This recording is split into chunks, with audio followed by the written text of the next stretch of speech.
Usap-usapan ngayon ang Philippine looper na si Ferdinand de la Merced matapos mag-viral ang video nito na kung saan ayon sa kumuha ng video ay pwede lamang umanong magpa-picture kay Philippine looper ngunit bawal siyang hawakan. Bawal hawakan ha! Bawal hawakan! Tila hindi ito nagustuhan ng ilang netizen.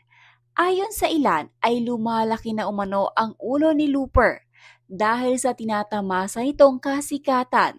Dagdag pa ng ilan, mukhang nakalimutan na daw ni looper ang kanyang advokasya sa kung bakit siya napunta sa iba't ibang lugar dito sa Pilipinas.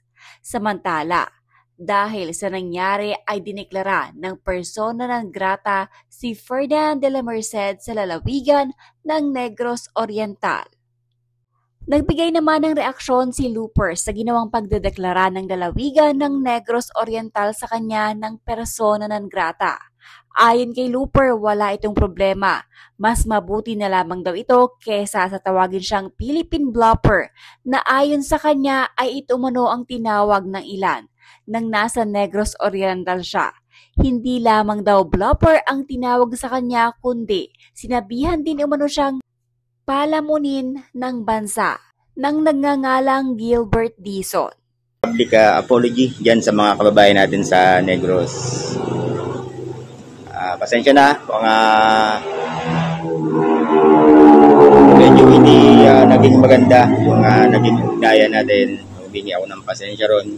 Gusto ko rin naman talagang ikutin yan. Paliwanag ko na rin, no, kasi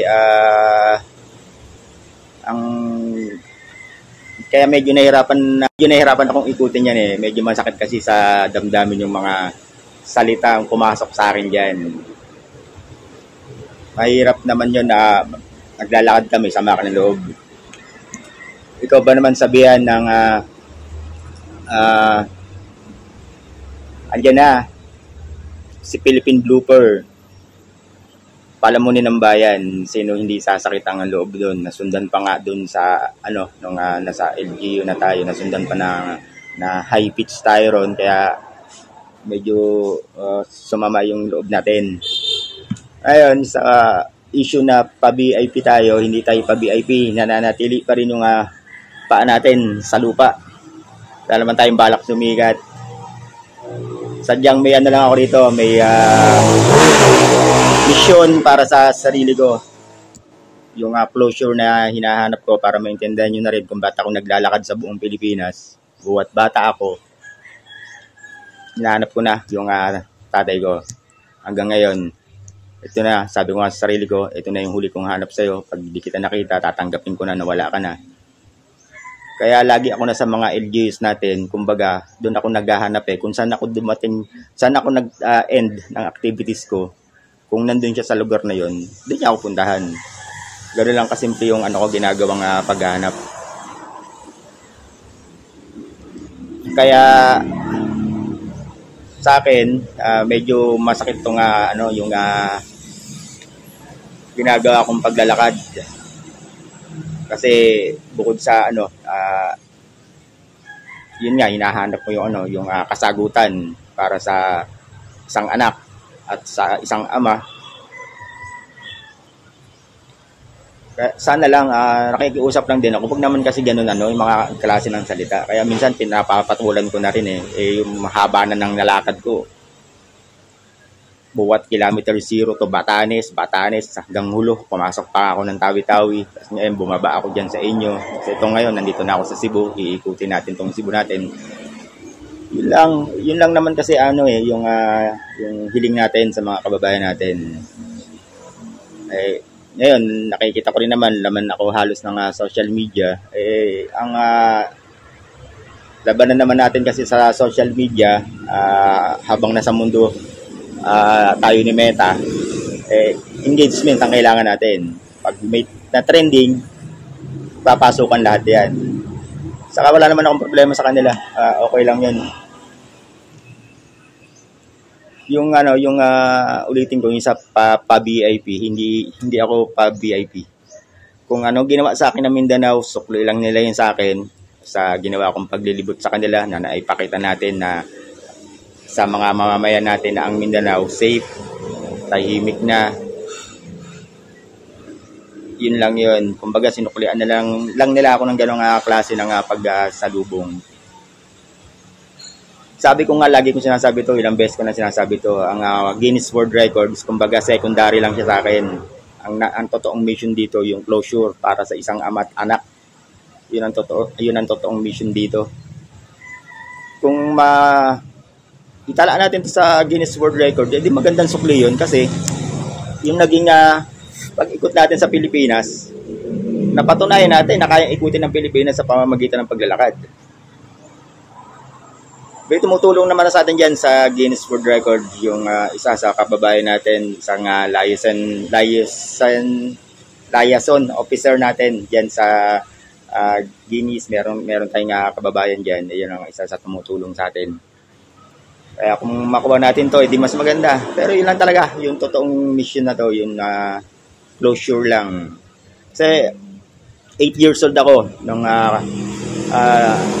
tatay ko kinuha ng barkada. After nun, hindi na siya bumalik. Nasa Nueva Ecija kami noon. Tapos,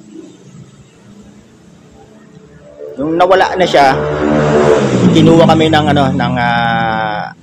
magulang ng mother side namin. Kaya natira kami dyan sa Quezon City. Ayun, nangyari, after 10 years, teenager na ako noon, bumalik ako ng Nueva Ecija, fiesta sa amin. Habang nakapila ako sa isang Ferris wheel, bibili ko sa ticket booth nila, bibili ko ng ticket para sa makasakay tayo sa Ferris wheel. May isang kotse pula dito sa right side ko. May bumaba doon sa driver seat. Nilapitan niya ako, tinumbok niya ako eh. Pag tumbok niya sa akin, sinabi niya sa akin, sumama ka sa akin, pinapatawag ka ng tatay mo. So yun, dahil alam nga namin, bata pa kami, nawala na siya. Natakot ako, tumakbo ko. Sinumbong ko siya sa tita ko. Tapos, yun na, di na naalis sa isip ko yun. Buhay ba o patay, buhay ba o patay, di na naalis sa isip ko yun. Kaya kung ano naging buhay ng tatay ko, yung mga nakuha kong kwento, nakalap kong kwento tungkol sa kanya doon sa lugar namin, yun ang naging buhay ko. Kung ano yung naging trabaho niya, yun din ang naging trabaho ko. Kasama yun sa naging paghahanap ko sa kanya. Masakit din kasi isipin na bilang isang panganay, alam ng mga kapatid ko yan na bakit ako naging gala, bakit ako laging wala sa bahay.